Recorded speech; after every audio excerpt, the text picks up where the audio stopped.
Okay, an update on AusAlert. It's fucking freezing where I live this morning. I know I look like the biggest trooper. In the comments of my previous video, I learned some good information. So number one, you can turn the AusAlert notifications off in your phone. However, I don't think it applies to this one that's coming on the 27th of July. I think this one will still go off. It will override those notification settings, but still go and turn them off. So for iPhone and Android, just go to your settings, notifications, scroll right down to the bottom, and you should see a little section at the bottom that says AusAlert, and there's like 3 toggles there. Turn them all off. When the fuck did they put that? So, sorry about the swearing. I just thought I'd just leave it in there. Just, this is what she's put up. Look, first off, turning off notifications as if this is going to actually do anything at all. Will it actually do anything? I want you to listen to the advice that this lady's giving and think, what will this actually achieve? Okay, and what are you trying to achieve? I want to look at this from a perspective of undergoing an operation, like from a policing perspective. You've got an idea of something happening and you're looking at it, but you need as much information as you can possibly glean, okay? So that's how I'm going to be looking at it. Let's keep going with what she's saying. There, for starters, I didn't know that was there. Sneaky fucking bastards, aren't they? If that option isn't there, because for some people I don't think it shows there, you can turn off your phone or put it into flight mode and you won't receive the alert.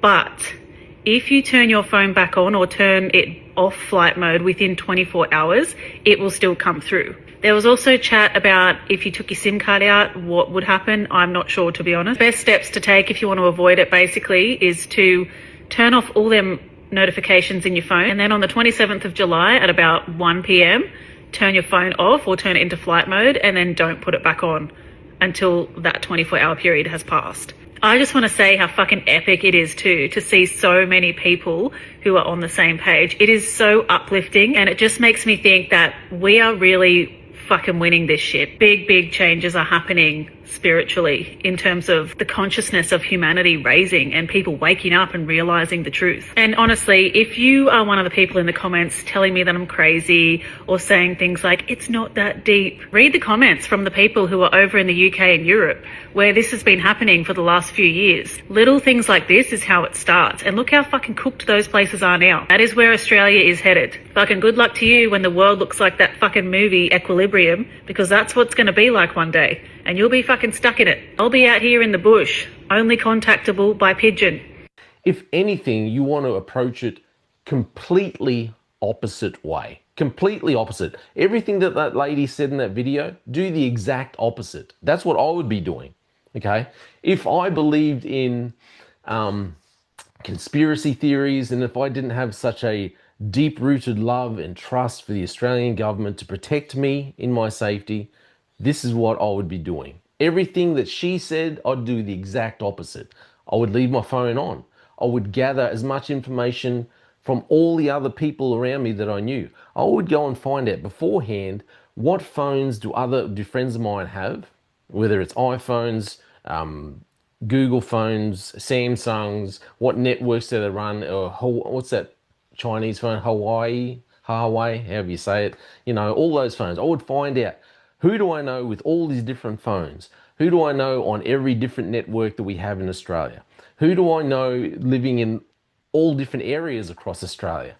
And then everyone, let's all turn our phones on and let's find out who this works for, who received the information, who actually, and then you need to collate all that information, gather all the information that you can, and work out who this system works, what networks, what devices it actually works on, and what devices it doesn't work on, what area it picked up and what area it didn't pick up. Information is power. Information is what you need, and you need as much information. If you're concerned about it, you need as much information as you can possibly have. If you're so worried about it, then you work out the best way that you can, if you want to get around it, or the best way that you can use it to help you. This notion that you can get around it and that you can live outside of technology. If you want to live outside of technology and not be tracked, and you have to completely cut everything off, everything, everything off, and live like a hermit out in the middle of nowhere. And they'll still find you. They'll still track you down, unfortunately.